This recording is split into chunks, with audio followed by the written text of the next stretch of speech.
سابق وزیراعظم عمران خان کے لیے آج ایک بڑے عدالتی ریلیف اور کلیدی کیسز میں حکومت کی عدالت میں پسپائی کا ایک اور دن تصور کیا جا سکتا ہے۔ آج اسلام آباد ہائی کورٹ میں جسٹس میاں گل حسن اورنگزیب اور جسٹس سمن رفت نے سائفر کیس میں جیل ٹرائل اور جج کی تعیناتی کے خلاف عمران خان کی انٹرا کورٹ اپیل کی سماعت کی اور مختصر فیصلے میں سائفر کیس میں جیل ٹرائل کے لیے 29 اگست کا نوٹیفیکیشن غیر قانونی کر دیتے ہوئے اب تک کی اس کیس میں جیل ٹرائل کی کارروائی کو کالعدم قرار دے دیا۔ تاہم جبکہ اسلام آباد ہائی کورٹ نے سائفر کیس کے لیے آفیشل سیکرٹ ایکٹ کے تحت خصوصی عدالت کے جج کی تعیناتی کو درست قرار دیا۔ اس سے قبل چیف جسٹس اسلام آباد ہائی کورٹ جسٹس عامر فاروق نے ان کی سنگل بینچ نے جیل ٹرائل کے خلاف عمران خان کی درخواست مسترد کر دی تھی۔ اب بادی نظر میں آج کے فیصلے کے بعد عمران خان پر جیل میں عائد کی گئی فرد جرم اور سائفر کیس کے 5 اہم گواہان کے بیانات بھی غیر مؤثر ہو گئے ہیں۔ جج نے تحریری فیصلے میں لکھا ہے کہ 13 نومبر کو کابینہ کی منظوری کے بعد جیل ٹرائل کا ماضی پر اطلاق نہیں ہوگا۔ تاہم عدالت نے قرار دیا کہ غیر معمولی حالات میں جیل ٹرائل ممکن ہے، لیکن اس کے لیے قانونی تقاضے پورے کرنے ضروری ہیں۔ سائفر کیس میں بظاہر کچھ ریلیف کے آثار کے باوجود عمران خان پر الیکشن 2024 کے دروازے بند ہیں۔ 80 سے زائد مقدمات میں توشہ کیس میں نااہلی کی سزا نے عمران خان پر الیکشن لڑنے پر پابندی لگا دی ہے۔ 3.5 ماہ قبل 5 اگست کو خصوصی عدالت کے جج ہمایوں دلاور نے چیئرمین پی ٹی آئی کو اچانک 3 سال قید، سیاست سے 5 سال نااہلی اور 1 لاکھ روپے جرمانے کی سزا سنائی تھی۔ سزا سنائے جانے کے ایک دن پہلے ہی 4 اگست کو پی ٹی آئی کی پٹیشن کی سماعت کے دوران اسلام آباد ہائی کورٹ نے ٹرائل کورٹ کو یہ حکم دیا تھا کہ وہ کیس کے قابل سماعت ہونے کا فیصلہ کرے، جبکہ ٹرائل کورٹ نے نہ صرف کیس کو قابل سماعت قرار دے دیا تھا بلکہ 24 گھنٹے کے اندر ہی عمران خان کو سزا بھی سنا دی تھی۔ سزا کے خلاف ایک پٹیشن کے حکم نامے میں سابق چیف جسٹس عمر عطا بندیال نے قرار دیا تھا کہ بادی النظر میں ٹرائل کورٹ نے اسلام آباد ہائی کورٹ کے حکم کی خلاف ورزی کی۔ سپریم کورٹ نے فیصلے میں لکھا تھا کہ ٹرائل کورٹ نے چیئرمین پی ٹی آئی کو سنے بغیر یک طرفہ طور پر الیکشن کمیشن کی درخواست پر فیصلہ کر دیا، جبکہ درخواست گزار کے گواہان کو غیر متعلقہ قرار دیا۔ سپریم کورٹ نے اپنے حکم میں لکھا تھا کہ ٹرائل کورٹ درخواست کے قابل سماعت ہونے اور اختیار سماعت کے معاملے پر فیصلہ کرنے میں ناکام رہی ہے۔ دلچسپ بات یہ ہے کہ توشہ کیس میں عمران خان کو سزا کے 3 دن بعد الیکشن کمیشن نے آئین کے آرٹیکل 63(1)(h) کے تحت ان کی نااہلی کا نوٹیفیکیشن بھی جاری کر دیا تھا۔ تاہم 29 اگست کو اسلام آباد ہائی کورٹ نے توشہ خانہ کیس میں عمران خان کی سزا معطل کر دی تھی، مگر تمام ماہرین قانون متفق ہیں کہ عمران خان کی سزا معطل ہوئی تھی، ان کی نااہلی بہرحال برقرار ہے۔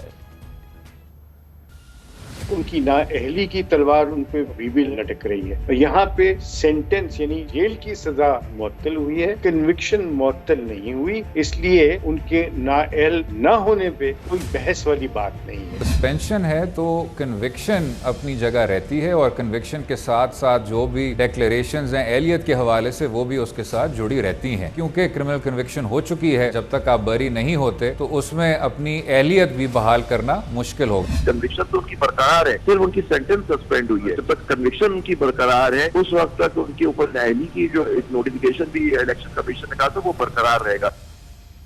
آج کی اسلام آباد ہائی کورٹ کی بہت اہم سماعت اور فیصلہ، اس پر بات کریں گے، اس کی تفصیلات ہمیں دیں گے ہمارے کورسپونڈنٹ عدالتی امور اسلام آباد ہائی کورٹ کو کور کرتے ہیں محمد عمران۔ بہت بہت شکریہ محمد عمران صاحب۔ بتائیے گا کہ آج ایسا نہیں لگتا کہ بالکل بلا جھجک اسلام آباد ہائی کورٹ نے کی اس بینچ نے عمران خان کی جیل ٹرائل کو معطل قرار دیا ہے؟ جو ہم آبزرویشن سن رہے تھے، جو ریمارکس سن رہے تھے، عدالت پہلے سے جو ہے اس ٹرائل کے حوالے سے کنونس نظر نہیں آ رہی تھی کہ یہ ایک فول پروف کیس ہے عمران خان کے خلاف اور جیل ٹرائل ہونا چاہیے۔ جی شکریہ کامران صاحب، ایسا ہی ہے اور اس 2 رکنی بینچ نے جتنی سماعت کی ہے انہوں نے ہر اسپیکٹ سے اس کیس کا جائزہ لیا ہے، اسی لیے اٹارنی جنرل کو بھی طلب کیا گیا اور جج کی تعیناتی کے حوالے سے جب ضرورت پڑی تو عدالت نے رجسٹرار آفس سے رجسٹرار اسلام آباد ہائی کورٹ کو بھی طلب کر کے کچھ سوالات ان کے سامنے بھی رکھے، اور جب اٹارنی جنرل کی طرف سے دلائل کا وقت آیا تو اٹارنی جنرل اس معاملے میں کوئی زیادہ کانفیڈنٹ نظر نہیں آئے، تاہم شروع سے لے کے آج آخری سماعت تک سلمان اکرم راجہ نے جو آرگومنٹس کیے وہ اس پر کافی ڈٹرمنٹ تھے اور کانفیڈنٹ تھے کہ جتنے وہ عدالتی فیصلوں کے حوالے اس 2 رکنی بینچ کے سامنے رکھ رہے ہیں تو انہیں پورا کانفیڈنس تھا کہ وہ اب تک سائفر کیس میں ہونے والی کارروائی کو کالعدم قرار دلوا دیں گے۔ اس لیے